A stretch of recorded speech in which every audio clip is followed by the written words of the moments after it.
Hello everybody and welcome back to another video lesson for 6th grade history. Yes, I know it's been a little bit. It's been about a month since we've done one of these back in our early Explorers unit, but we're back, we're better than ever, the laptop is fixed, and we're ready to continue these video lessons and having a great time. So, we just finished up our early British colonies unit. We talked about the 6 original economic and religious British colonies, and then we talked about our original 13 colonies, which will eventually go to make up the original 13 states after the Revolutionary War.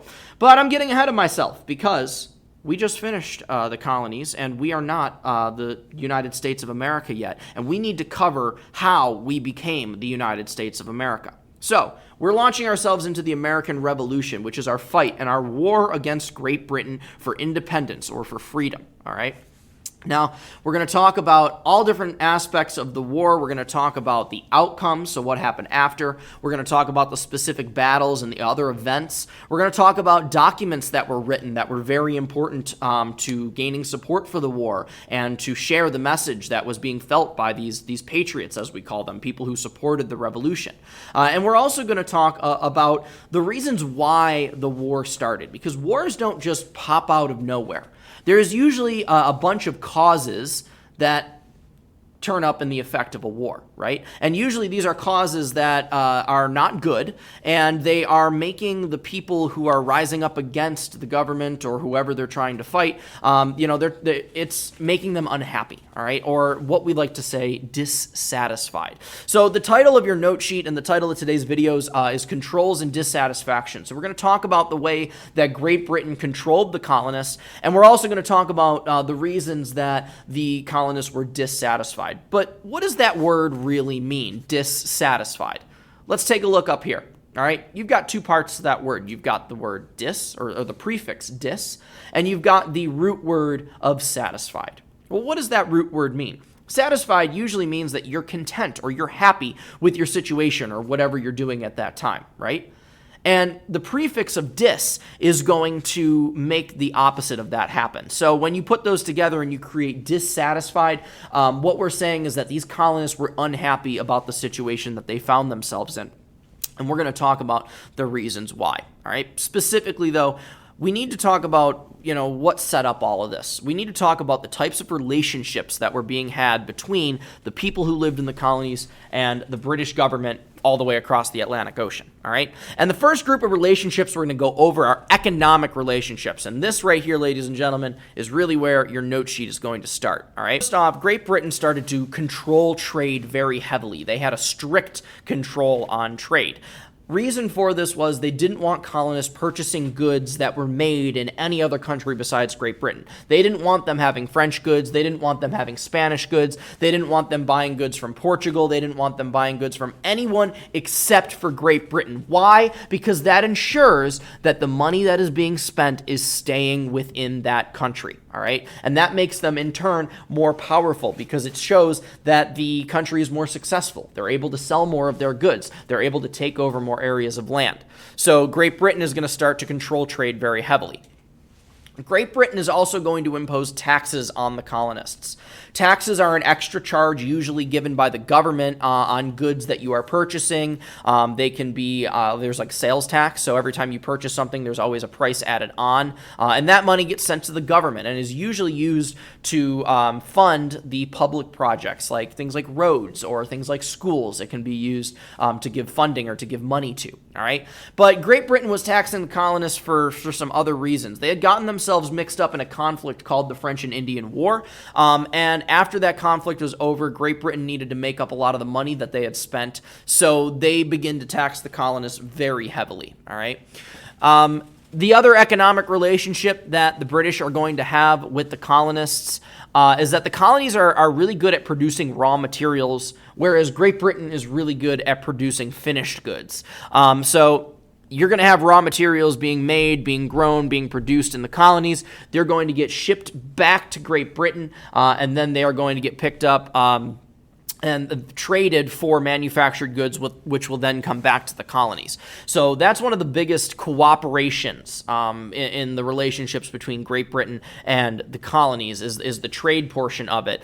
The conflicts that we see clearly is how much Great Britain is trying to control the trade and also how much they're taxing the colonies after a war which the colonists were not really involved in at all. Besides economic relationships, though, we also have political relationships. So we're going to see how they interact with one another when we're discussing policies, when we're discussing laws, when we're discussing government, all right? And to start off with, colonists had to obey British laws. They had to obey laws that were created in Great Britain, which, if you really think about it, it makes sense. These laws were created and were passed out to all of Great Britain's colonies. But the issue comes where the colonists in North America weren't given a say in the laws that were being made, okay? And we're going to talk about that in just a second. Another thing that was a building block of the political relationships between Great Britain and the colonies is that each colony was run by a person that we call a governor, okay? And the governor was chosen by either the king or another person which we call the proprietor. But usually it was going to be the king who's going to choose these governors. And as you're going to see as it moves on, some of these colonies believed that the governors were a little bit too powerful, and it's going to cause some issues between the government and the people of the colonies. The governor was just there, though, to enforce the laws, all right? He didn't make the laws in particular. No. A colonial government makes the laws for each colony, but it was monitored by the governor, all right? So you'd have a group of people who was all meeting to discuss and agree upon laws that they would make for the people in their colony, but at the top, you still had somebody handpicked by the king who was watching over the whole process to make sure that it was agreeable to what British standards were at the time. So, political relationships. They had to obey British laws. Colonial governors were chosen by the king, and a colonial government made the laws while the governor oversaw them. Those are the three things that you're going to need to make sure are filled in on your note sheet for the political relationships. Well, now we're going to move on, though. We've got to talk about their reasons for controlling, okay? We know that they're controlling, through trade. We know that they're controlling through government, but why?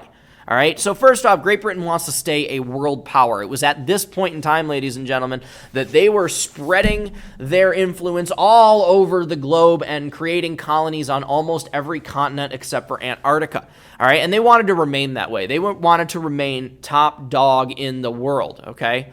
This desire resulted in a conflict with the French, which I mentioned earlier, the French and Indian War. Now, this was not a war between the French and the Native Americans. This was actually a war between the British and the French fighting with the Native Americans. So the British titled it the French and Indian War because those were the two groups of people that they were fighting against, okay? This war was fought over land control, and when all said and done, the British do win this war, but wars are expensive, ladies and gentlemen. Wars are very expensive. They cost a lot of money. And in order to get money to fund the war, that's going to be the reason that Great Britain starts to tax the colonists. And there's going to be one specific tax that you're going to need to know, ladies and gentlemen.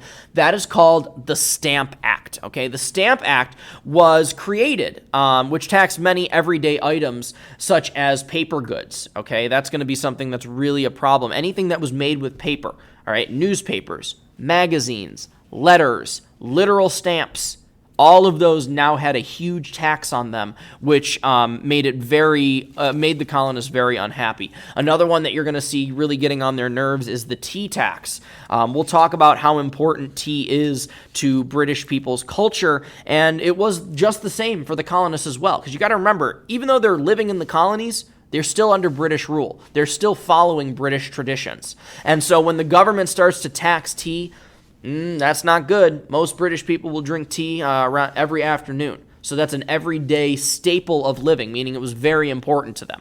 So when the Great Britain starts to tax these items, you're going to see a lot of dissatisfaction or a lot of unhappiness start to come up from the colonists.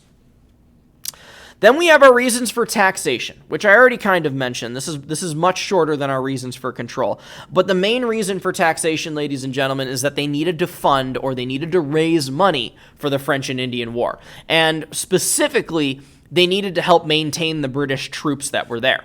Maintaining troops is expensive, all right? I'm going to put up a picture of what their outfit looks like in the video, and you'll see just how many pieces went into this outfit, right? You've got to provide them with a hat, with a shirt, with a coat, with pants, with boots, with socks, with underwear, with a gun, with gunpowder, with ammunition, with food, with shelter. You've got to provide your soldiers with all of that, and all of it costs a lot of money.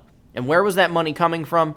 But from the taxes that were being put on the colonists. So really that's what you need to know is this money, these taxes were going to fund or to provide money for the French and Indian War, and they were going to fund and provide money for Britain's military.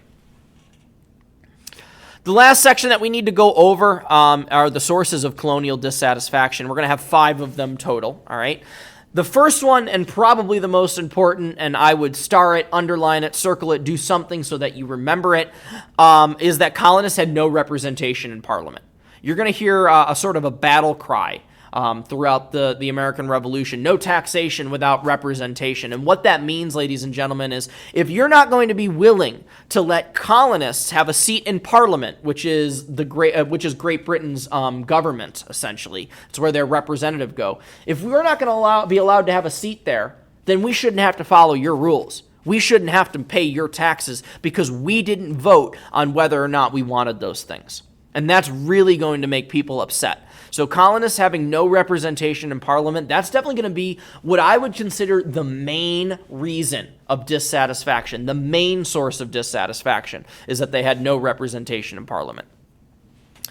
Some colonies also didn't like the power of the governors. I mentioned this way earlier in another section in the beginning of the video.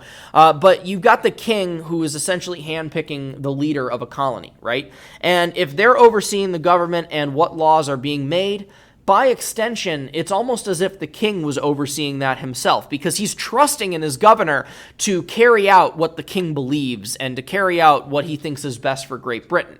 Now, the colonists don't agree with that. They want what's best for the colonists, which is why some of them start to believe that the power of these governors is a little bit too high, and maybe we need to knock them down a little bit. You can see evidence of the next bullet point in, the power of the governors point that I just made, and that Great Britain wanted strict control over colonial governments. So before you had that colonial government who was able to make some free decisions for the people living in the colonies, Great Britain wanted to take that away. They wanted to make sure that they were the ones controlling the rules and the laws that were being made and put in place in each one of those colonies. And again, Americans don't like to give up their freedom. This is not going to sit well with them, and it's going to add to that boiling pot of anger and of, like I said, dissatisfaction, unhappiness, that once it boils over, it's going to turn into a full-fledged war or the American Revolution. And then lastly, ladies and gentlemen, you just need to know that colonists didn't like taxes, bottom line. I've never met anybody that does like taxes. You're giving away your money to something that you maybe don't want to give it to. And so, therefore, again, it's going to cause unhappiness or dissatisfaction.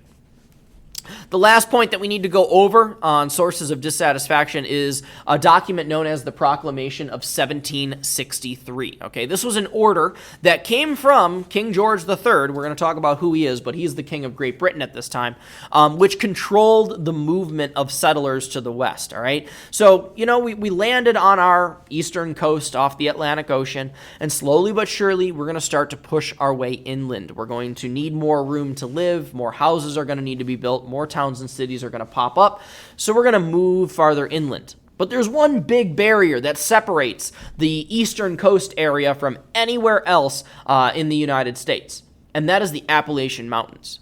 And the Proclamation of 1763, ladies and gentlemen, stated that settlers were not allowed to move past the Appalachian Mountains. Some of you might be watching this video and thinking to yourself, why? That makes no sense. Who cares where they live? All right? Yeah, some people might think that. But Great Britain did this because they wanted it to be easier to control the people in the colonies. Think for a moment. What's easier to control?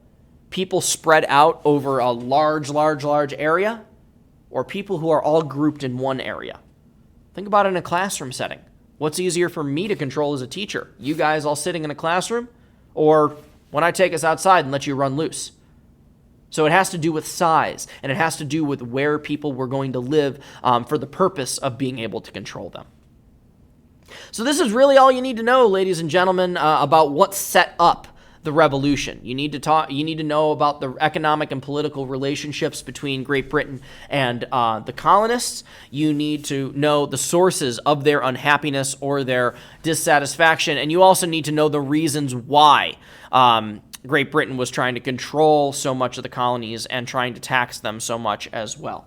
Please use this time now to go back over your note sheet, make sure that everything's filled in to where it's supposed to be, and when you are done, please come on back and join us in the conference, and we will continue.